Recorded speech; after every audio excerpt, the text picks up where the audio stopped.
Hello, welcome to Oceanic Oracle. My name is Ari, and today I'm going to be telling you about the best and worst books of the year so far.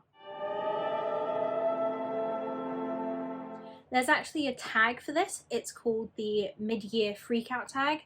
I have the questions on my tablet here, so I'm going to be reading them off. Some of these books I have on my shelves here. Others I have electronically on my Kindle, so I will be putting the images up. Other than that, I think we should talk about some of the books that I've read and my opinions on them. So, the first question of this tag is, what's the best book you've read so far this year? So I had more than one answer for this, but I will give an honourable mention to Legendborn. I read it in January and I absolutely loved it. I'm so excited, I can't wait for the sequel. But I think for this first half of the year, I have got to say that the best book that I've read is The Bone Season. Now, The Bone Season is a dystopian novel. It's an ongoing series. There are 4 books in the series. I've only read the first one. I have the second one on my shelves behind me, but that's not important.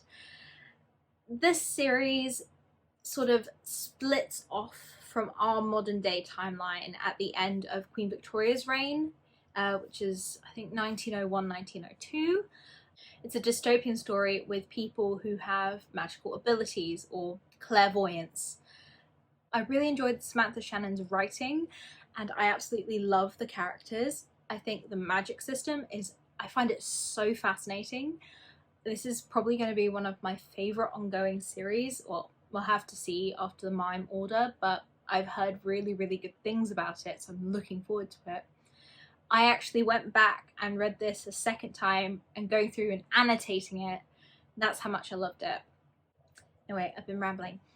The next question is, what's the best sequel you've read so far? So I have read a few sequels, but the one that springs to mind and is one of my absolute favourites of all time is Actual Age Eve Brown. I read Take a Hint Danny Brown and Get a Life Chloe Brown at the end of last year. I actually got them as Christmas presents.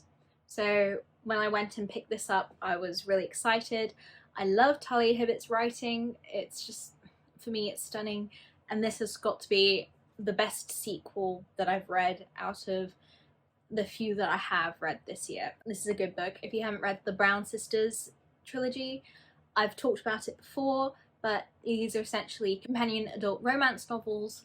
They're all contemporary. In this one you have Eve Brown, who is the third and final Brown sister. Out of the 3 of them, Actual Age Eve Brown is my favourite. Next question. What's a new release that you haven't read yet? I'm calling myself out for this. This was one of my most anticipated books of the year and I still haven't got round to it. Witches Steeped in Gold. This is a Jamaican inspired fantasy and it follows these 2 witches and their journey with magic. It's a YA book, so I'm assuming there's going to be rebellion in it, probably. That's what most of my YA fantasies end up having, is rebellion, but I think that's fairly common. Anyway, I'm calling myself out because I still haven't read it. The next question is, what's the most anticipated upcoming release for the second half of the year? For me, it's got to be A Lot Like Adios by Alexis Daria. Now, I read her first book in May, which was You Had Me at Hola. I really enjoyed it. It was a sweet adult romance, steamy. It was a nice way to kick off the summer. In the first book, the 2 main characters are stars of a TV show. It's sort of a half Spanish, half English show, and it's a remake of a show that was popular in the 90s. I'm not actually sure if it was real or not. It's an adult romance, so they meet, they fall in love, things happen, doesn't always work out. I had such a good time reading it that I will go out and I will buy this next one. In this one, I believe the main male character was the best friend of the main female character, and he was in love with her and he decided he needed to let go of her and go live his life. He went out and basically dropped her, no more contact, no nothing. I believe it goes forward maybe a few years and they meet up again. He doesn't know if he should explain why he stopped contacting her completely. She doesn't know if she wants to have a proper relationship with him or if she wants to keep him at an arm's distance to maintain her sanity. It sounds really fun. I'm looking forward to it. I can't wait for it. Now on to the biggest disappointment of the year, and that's got to be The Shadow of the Wind. I know this is a very popular historical fiction. It starts off following this young boy. He's around 11, I believe, at the start of it. He goes to a bookshop one day and finds a really rare book that that people are after. I had issues in the first few chapters. The main male character starts becoming obsessed with a 22-year-old. I felt really weird because it felt like she was encouraging it. I just couldn't do it. I had to get rid of it. I just didn't like it. Sorry. The next question is, what's the biggest surprise of the year? This is The Kiss Quotient by Helen Huang. I love this book. When I went into it, I did not expect to enjoy it as much as I do. This is one of my favourite adult romances of all time.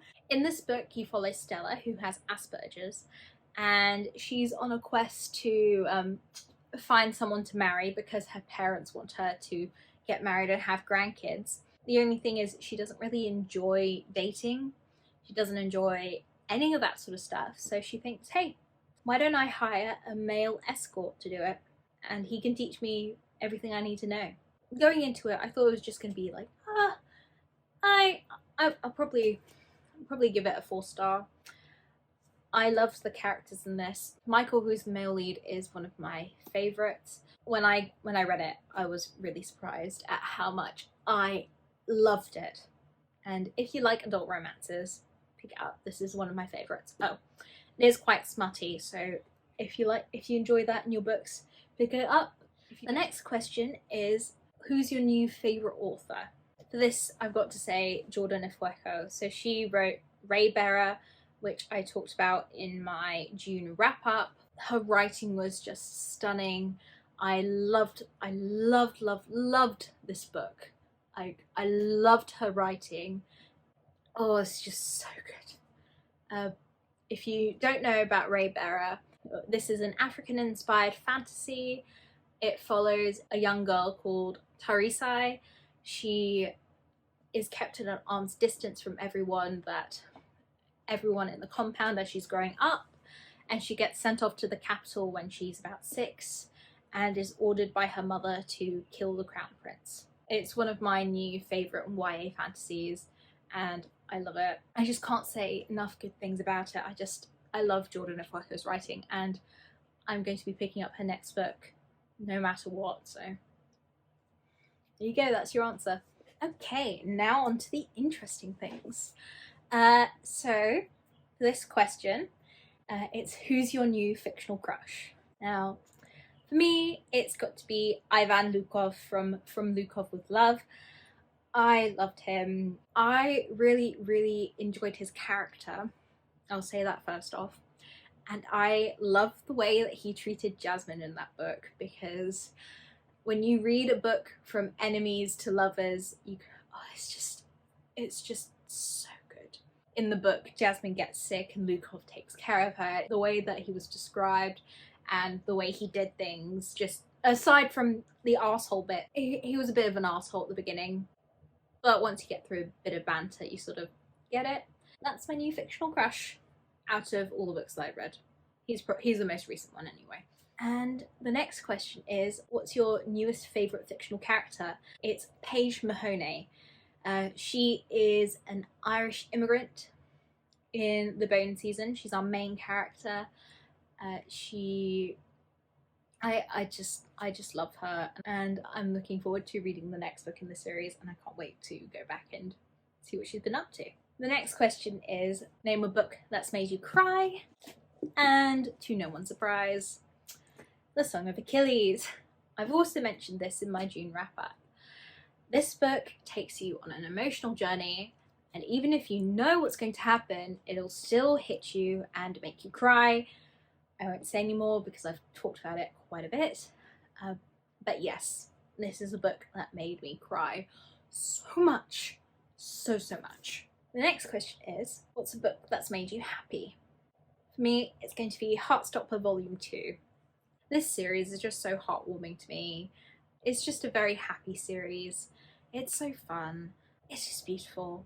And I think everyone should pick it up. I think it's okay for adults to read it. I think it's great if young adults read it. It's perfect. Go pick it up. The next question is, what's the most beautiful book that you bought? No surprise. If you see my June wrap up, you've seen me talk about this.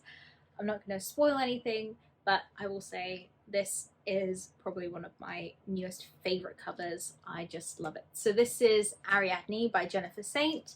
This is the UK edition, if you're wondering. I just love it. I love the gold foiling, and I love the blue in it. It's just so pretty. It's stunning. Last and not least, we have what are the books that you need to read by the end of the year. I have a few on my shelf. I'd like to read Clara and the Sun. I'd like to read The Poppy War. I'd like to read The Girls I've Been. And then I've got a list of new releases on my tablet. So I'd like to read Six Crimson Cranes by Elizabeth Lim. I'd like to read Our Violent Ends by Chloe Gong. I read These Violent Delights at the beginning of the year, and although I didn't mention it as one of my answers, it's a stunning book. I love it. I'd also like to read The Heart Principle by Helen Huang. I've read The Bride Test, which is her second book in the series, and this will be her third book. I'm looking forward to it. I'd also like to read Cheer Up, which is a queer novel about two cheerleaders, and it just sounds really interesting.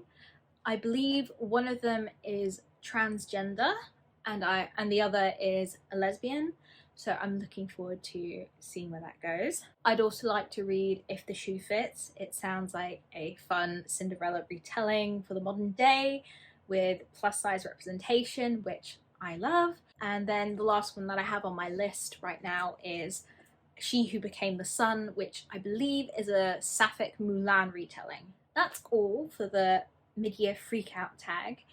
If you like this video, please give it a like and subscribe if you'd like to. If you've made it this far in the video, please leave a comment telling me what new up-and-coming release you're looking forward to reading, or if you don't have any, maybe leave a comment telling me what your favourite book of the year so far has been.